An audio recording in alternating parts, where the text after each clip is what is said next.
Is Brexit doomed? Well, it certainly has turned into a national psychodrama. From the idiocy of David Cameron in 2016. Well, it pains me what I see has happened since. And the Conservatives have made such a hash of Brexit that the project is probably unsalvageable.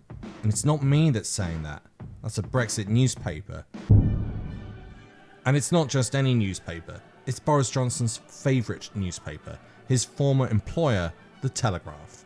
And they're saying Brexit is now doomed to failure.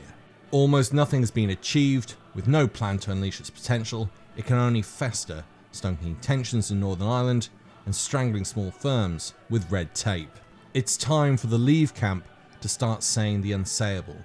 The Tories have made such a hash of Brexit that the project is probably unsalvageable.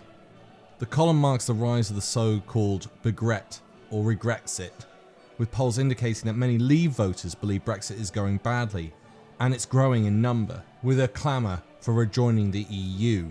In fact, Brexit is now as unpopular as the Vietnam War. Have a look at these two graphs comparing Vietnam and its popularity versus Brexit and its popularity.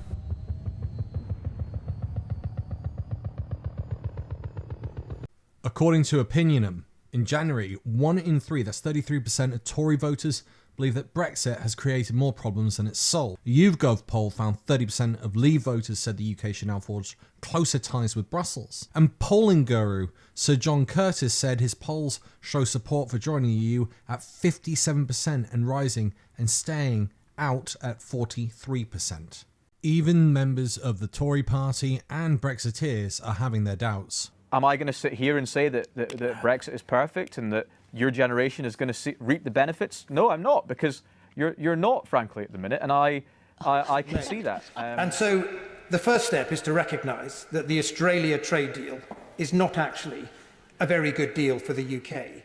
David Davis, the Brexit secretary, admitted that there had been no economic benefits from Brexit so far. But, newsflash, this model of Brexit is not going as well as it could do. And the government Brexit has cost the government £40 billion a year in lost tax revenue. What, as a very leading businessman, what has the impact of Brexit been on business generally in the UK? Well, it's been catastrophic.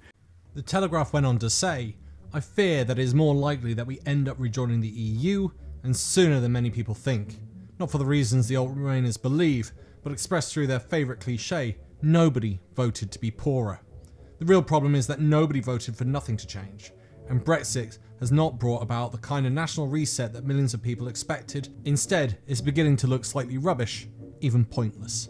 The article continues by attacking the ending of free movement as it's contributing significantly to the current labour shortages. This has been backed by multiple studies. Top economic think tanks found that post-Brexit rules have led to a shortfall of around 330,000 workers in the UK, and that's fueled inflation. The academics found that low-skilled sectors, including hospitality, retail, construction and transportation, have been badly hit by the loss of EU workers after Brexit. It's not just that, we've seen strikes in teaching, the NHS, rail, postal services, barristers. Was this happening before Brexit? Was it happening on this scale? Then, with a huge irony, the Brexiteers who complained about the EU being authoritarian nature of this club.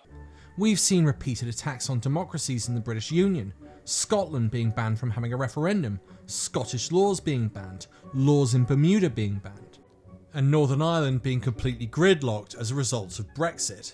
The very thing that Brexiteers have complained about, they're now doing to countries in the British Union. Then we have Brexiteers who have continued to attack and dismantle your civil liberties, your right to protest, your right to free speech, immigration law.